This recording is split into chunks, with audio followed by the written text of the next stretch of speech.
Greetings, family of humanity. Welcome to Beauty Way Thunder's Bird's Eye View News. I'm Laurel Kitten. I'm the carrier of the Children's Eternal Peace Flame, also known as the Rainbow Sun Flame, which is a prophecy flame caught from the sun on December 31st, 2013, and has been burning continuously ever since. So that's over 7 years now. It's been burning in Canada since summer of 2015. This prophecy flame is a flame that brings all of the rainbow tribes back around the central fireplace. And it's also the re-releasing of the blood mysteries back into the mainstream culture, following original mother law. So as I'm Laurel Kitten here in Bird's Eye View News, this is Kishu, my kitten, one of my kittens. Oh, you're burping, kitten. Oh, you're burping. Oh, got a little sneeze going. So I wanted to first say that if you would like to know more about the Children's Eternal Peace Flame or about Beauty Way art, the art here behind me is my artwork, and I have a website that is beautywaythunder.com where I have many of my pieces of art and my mother's art, and feel free to dive in a little bit deeper if you so feel the call.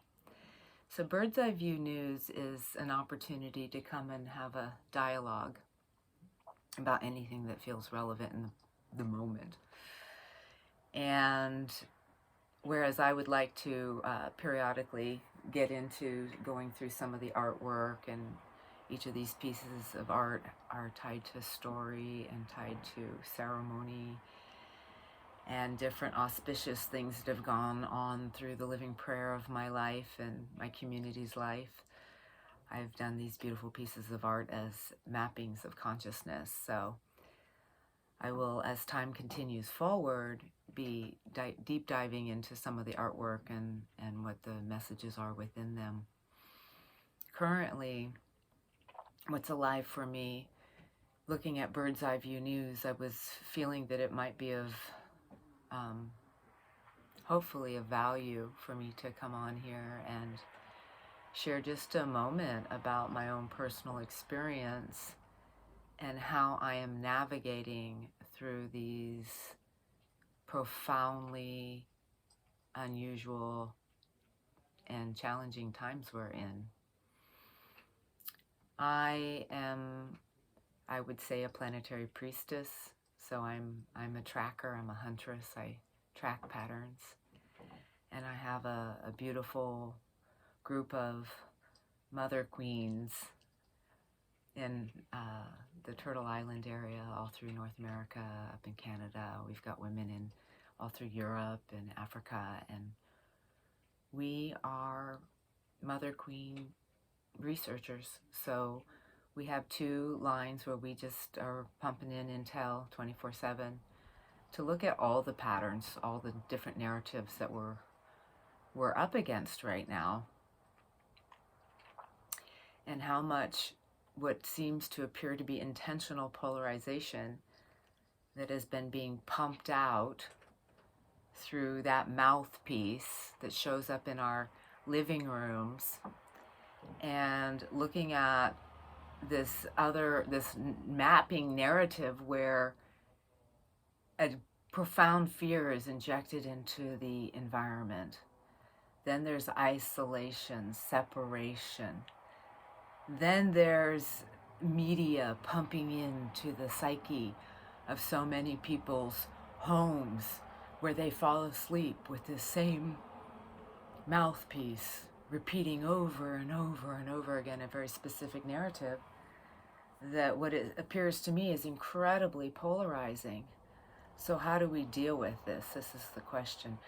Here I'm carrying the Children's Eternal Peace Flame for over 7 years. It's been all over the United States. It's been in historic events. It's been in ceremonies at the 5 blood gates of the human life.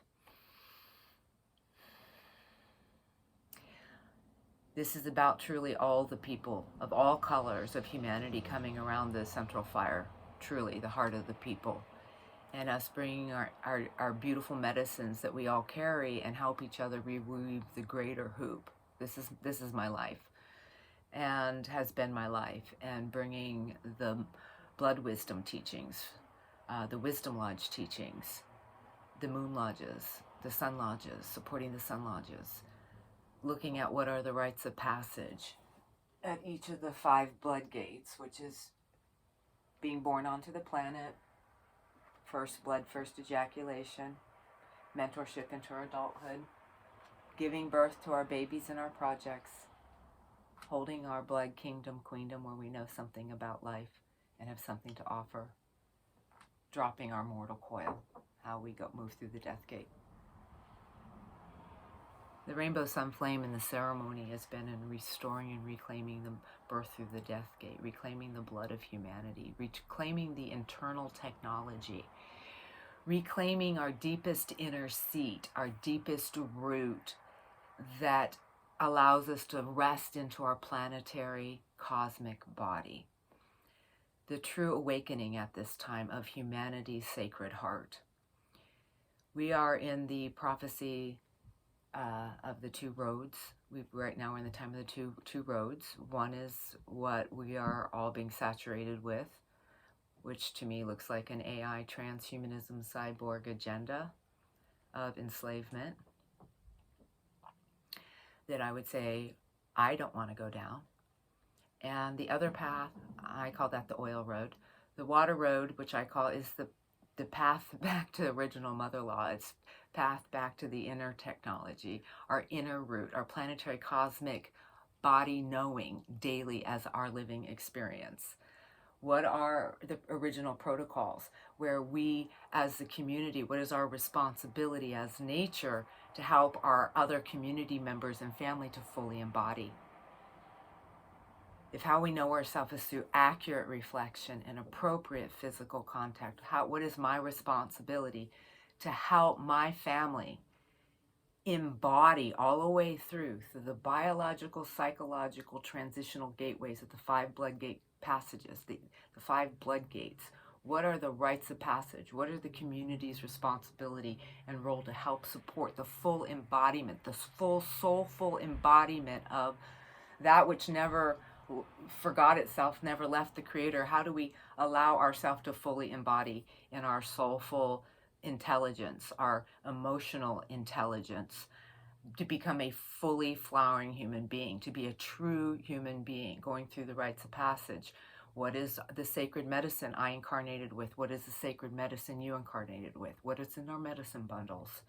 It's my job to be present enough to listen and fully be as a sacred mirror to be able to call forth that good news in each of my relatives.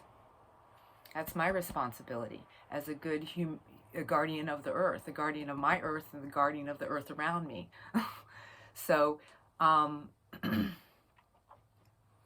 these types of conversations and thinking about things in this way seems to be lost in the chaos out there of something, the oil-based road. So I'm here carrying this deeper embodiment thread, the return of the divine feminine principle, which in all of us, including the masculine, is our right brain embodied dreaming principle. That's where our emotional intelligence is. When I'm fully in my body, where am I? I'm in my heart. My heart intelligence is I'm able to listen into a deeper wisdom language when I'm fully embodied.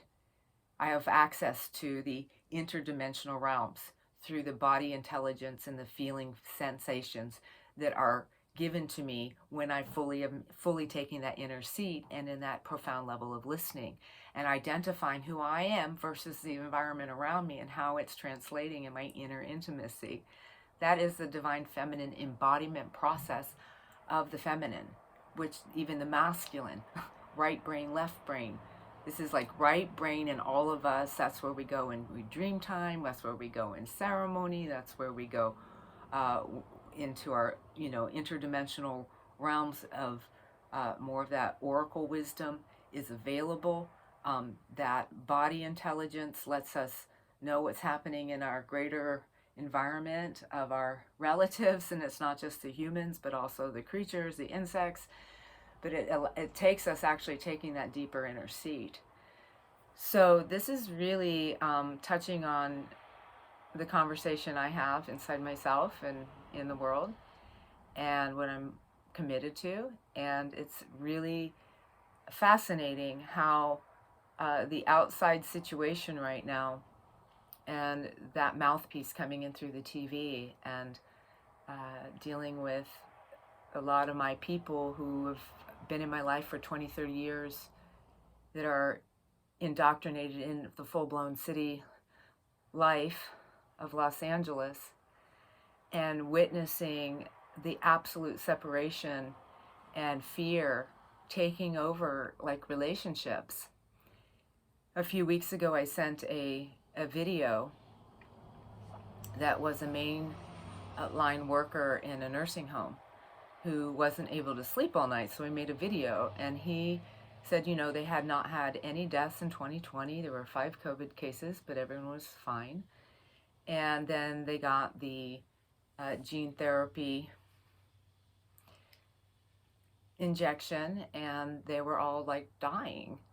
And so I sent this a few weeks ago, and basically the response back was probably the most challenging letter I've ever had sent to me. And then that person for the next 8 days sent intense text to my mother, because they're friends with my mother, telling my mother to denounce me because I was an anti-Semitic, racist, Jew hater, terrorist, and I and my friends were destroying the planet, and about 15 more very low vibrational things that I literally can't remember because it's not part of my consciousness template, honestly.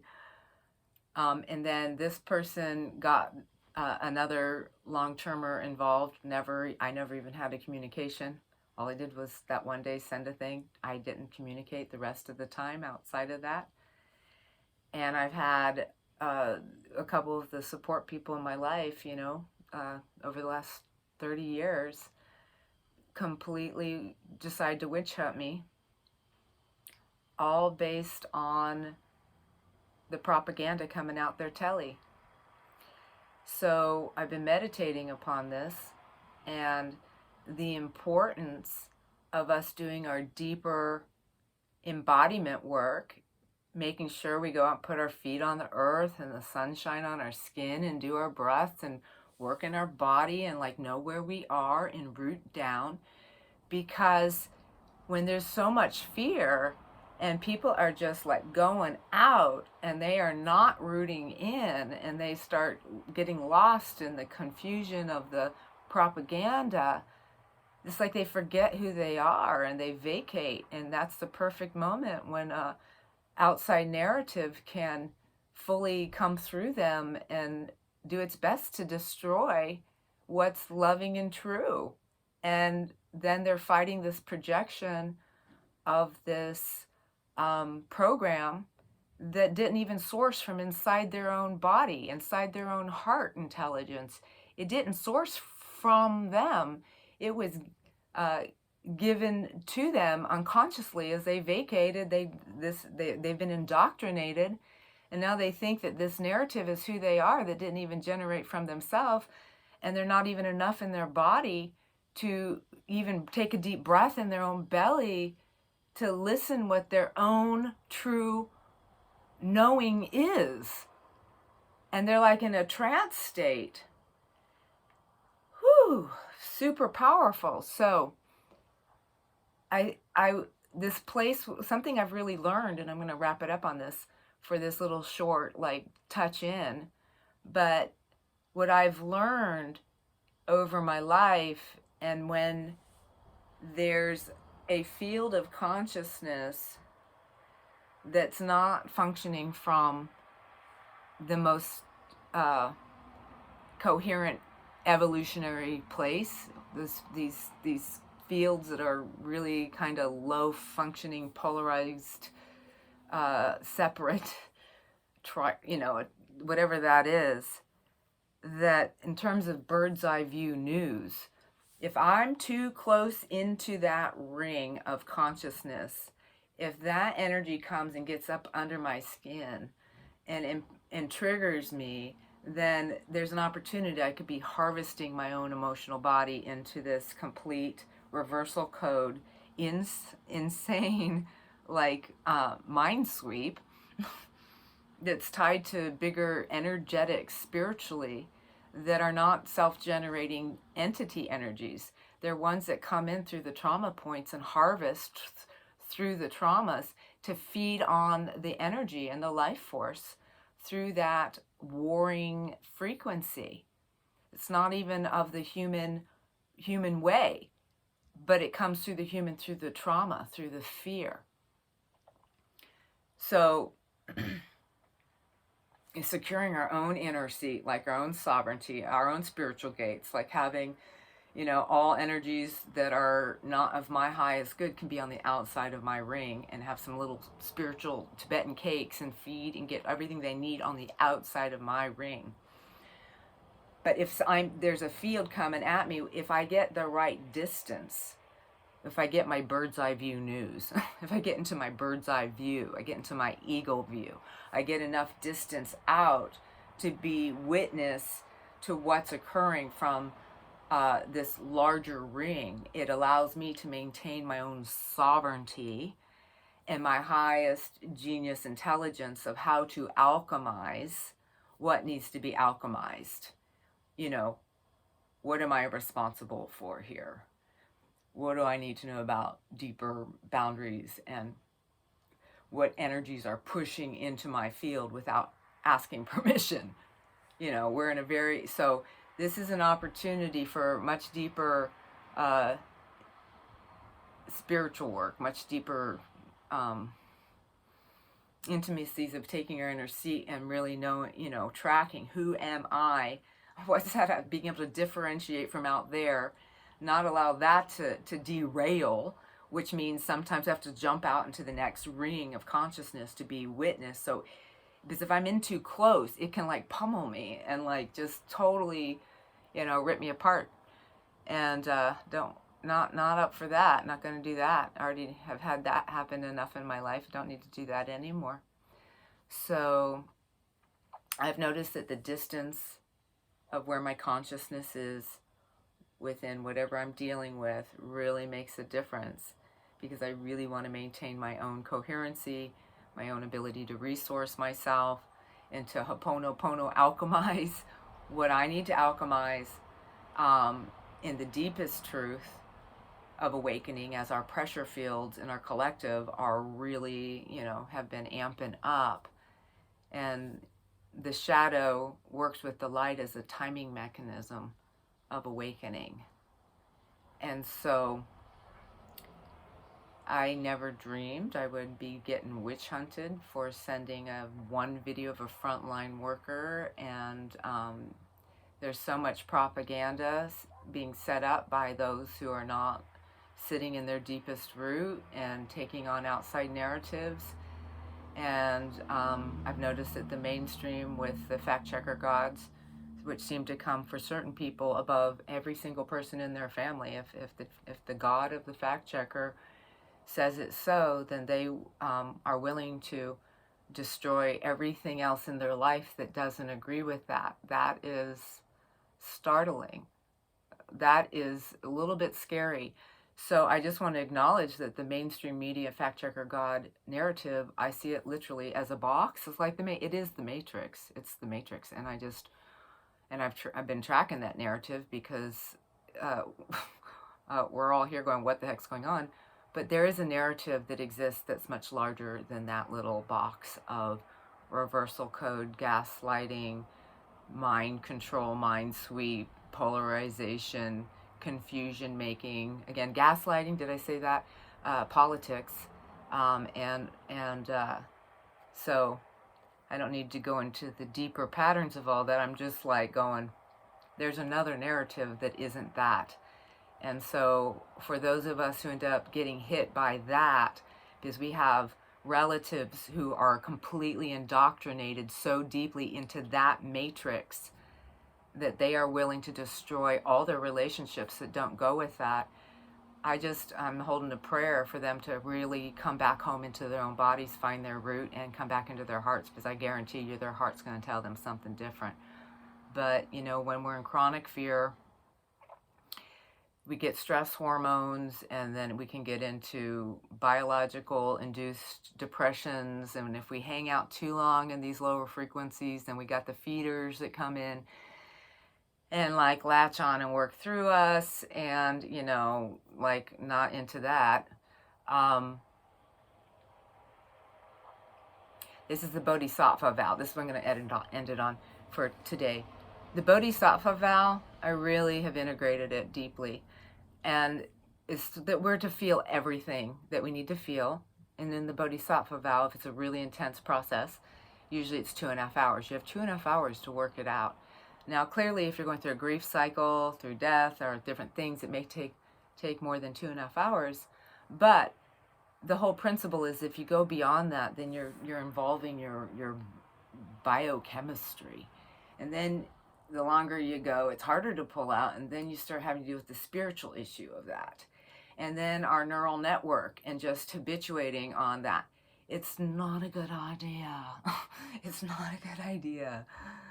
Oh my God, that's so weird. I just thought of Mr. Howe. What? I don't even watch Death back at a little. Oh my God, what's that, Gilligan's Island? Okay, that is tripping me out. I don't flash back to those places ever. Maybe it's my hat.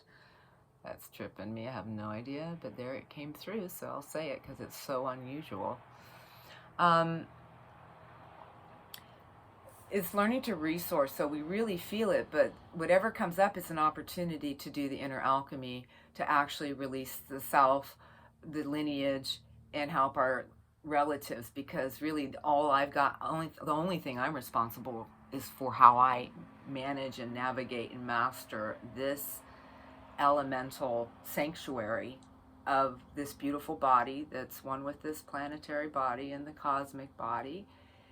And there's this beautiful technology that allows us to fully incarnate fully and bring our medicines truly into this dimension through our multidimensional excellence.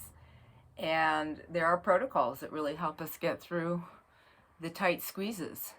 So Bodhisattva vow, research it, look it up if you haven't heard about it. It's really one of my key tenets, actually. It's very powerful and important, simple teaching. So the eagle's view comes in very handy sometime. We want to be able to, you know, maintain coherency. If there's a point where we get triggered and our pain body comes up, then it's good to have a friend or two, or maybe you're lucky and get 3 that are people who really are always going to hold the highest version for all life for you, help you resource. Helps that friend is to help make space so you can like resource into my highest version, to do the inner alchemy of whatever situation is being reflected at me that is clearly now my responsibility to find the rightful space in my own inner seat and the rightful distance of where I'm sitting with all of it, and really deeply include my own heart, my own body, my own emotional intelligence, my own like deeper listenings. Know who I am, be rooted in my deepest seat in my body. That includes the roots into the planetary cosmic body, our inner root into our planetary cosmic body, where all availability for everything in this library of life that we live in is available to us. The deep, intelligent wisdom way is available to us in all places when we take our deepest inner seat with our root, which is our spherical consciousness, which is our only safe place. Because these other energies ride in on the horizontal. And if we are lifting up and lifting out, and we're not rooting down, and we're not coming in, and then we're getting all confused and all scared, and then we forget who we are, and then we think this narrative given to us from the outside is who we are, and then we start destroying the relationships in our life through this mania.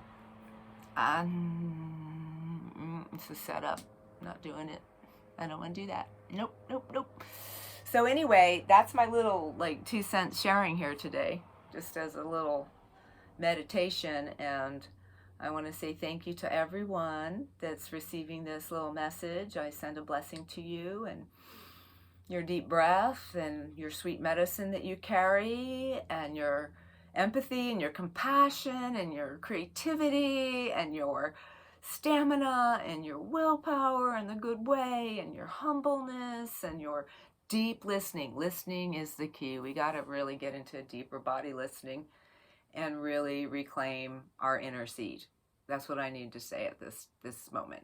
So I'll have more to say in the next moments, but I'll probably always come back to this, our deepest inner seat, like really. Okay, may we fully embody and remember who we are and not take on any narratives that are being programmed, pumped into us that have nothing to do with what our heart wisdom says is true. Yeah. So, okay. Thank you. I'm Laurel Kitten. Please feel free to go to beautywaythunder.com to check out some more art, to check out about the rainbow sun flame, the children's eternal peace flame caught from the great central sun, burning continuously for over 7 years. And I look forward to saying hello again, and I'm wishing you all a lot of love, and may you feel supported in your deepest breath and inner seat. Thank you. One love eternal. Blessings.